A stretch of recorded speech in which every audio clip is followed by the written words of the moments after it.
So that's Mother's Beach, right there. Um, right there is where I used to practice swim after swim lessons. My mom and I actually took swim lessons together. She, in her, I don't know, 40s, I guess, did not know how to swim, or she was very scared of swimming. Her dad threw her off a pier when she was very, very young. So we took classes together and we both learned to swim. And that's where we practiced. So I wanted to come on here and explain basically to myself. It's not like I have some great big following, but why it was so important for me to take this walk today and why I'm so, so proud of myself for getting out here. Tomorrow's my mother's birthday, and that is never a good thing. It's always a very awful, hard, terrible day. Oh, there's a dog here. Well, there's lots of dogs here. And boom, boom. No, can't even take a breath before Mother's Day is, not even 2 days later. So Mother's Day is awful because of all the memories with her leaving. And then her birthday is awful because it's her birthday, and also because right after she left in like, gosh, April maybe? And her birthday's in May. And the last time I ever spoke with her was in May for her birthday.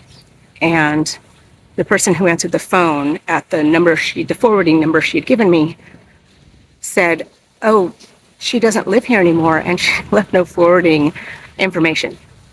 So that was super fun. And I just always think about that day. It was really just shitty. And Mother's Day is hard for the obvious reasons, not just the fact that she left and how she left, but she was not a good mom. And as an adult, I absolutely realized that most of that was not her doing, that she truly was a victim of circumstance, as far as mental health care system, being given every med in the book for just plain old depression. That's exactly what it was. I do think that poor people oftentimes get used as guinea pigs when they're discovering something new. And psychiatric medicine was really just getting started at that time. So it was all hard. All of it was really, really difficult. Honestly, I don't know how she did it. I don't know how she did it with a kid. I'm always impressed by the fact that she actually survived it and kept me alive. The other thing is that I am also always reminded of the May 8th, which is my mom's birthday, when I was with clients, not with clients, sorry, I was at a client's house. I'm a pet sitter, and I was doing overnights, 10 or 12 overnights. I did this most years for them. And my husband was there with me. They were totally fine with that. They liked that he would come over and keep me company. The dogs and cats loved him. And he left around, I want to say like maybe 10. We lived a 7-minute drive from getting in our car to getting out of the car at our own house, 7 minutes. And maybe 20 minutes after he left, I turned on the TV and the news came on, or the news was on, and I saw that it was May 8th. And I had forgotten about it until then. And I was just really overwhelmed.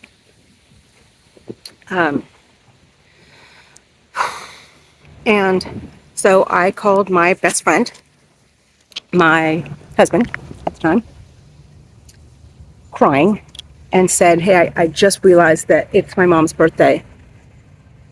I really need you to come back and just sit with me for an hour or two. And he said no. He said no. And the reason he gave was absolute bullshit.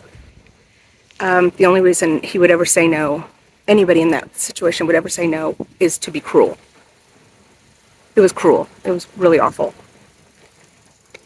And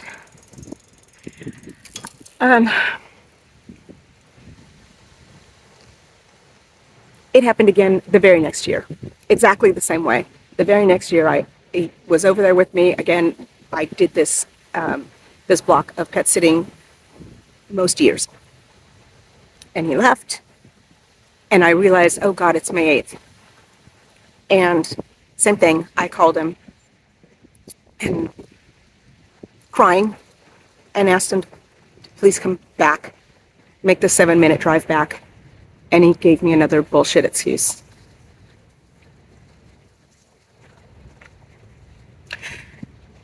And maybe the worst part of it all is I stayed. I stayed. I let a man treat me cruelly and make me beg. I begged. I actually begged. He didn't come back. And yeah, I stayed in that marriage. I continued to stay. I think the only way that I could justify staying in that marriage, because honestly, it was such a cruel, awful thing. He knew everything about my mom. We'd been together for, over, I don't know, a decade at that point. I should have been contemplating divorce, and I wasn't at all. I took that whole memory both times, and I just packed it up in a nice, neat little origami thing and just stuffed it somewhere where it couldn't bother me. And I stayed. Altogether, I stayed for 15 years. And so I always have to deal with the fact that, oh, that's not good. But yeah, I stayed through so much shitty stuff. And through all of this, I really did consider him my best friend up until maybe the last 4 years, 5 years possibly. So yeah, Mother's Day. I won't say happy, and I won't be posting on Mother's Day. I stay inside. You know, I have an avoidance plan. I stay inside. I watch things that I know don't have anything to do with mothers. Except Gilmore Girls. I put Gilmore Girls on just on a freaking loop. Is the entire thing about a mother and her daughter? Yes. But it's my background noise show. So there'll be a lot of Gilmore Girls. I will almost certainly eat the shit out of like a giant ass pizza that I will have delivered, because I will try and take my walk, but I will have earbuds in, not listening to music, because yeah, I can't interact with people. It's just an awful, awful time. So I needed to get this out before tomorrow, before her birthday. And I do wish a very happy Mother's Day to all the mothers out there that do the things, you know, take care of their kids' basic needs, don't abuse them, aren't in a position to neglect them in any way. The dog moms, the stepmom, which I used to be one of those too. Mother's Day just fucking sucks. But yeah, happy Mother's Day to all the good moms out there. Living, dead, dog moms, all of them.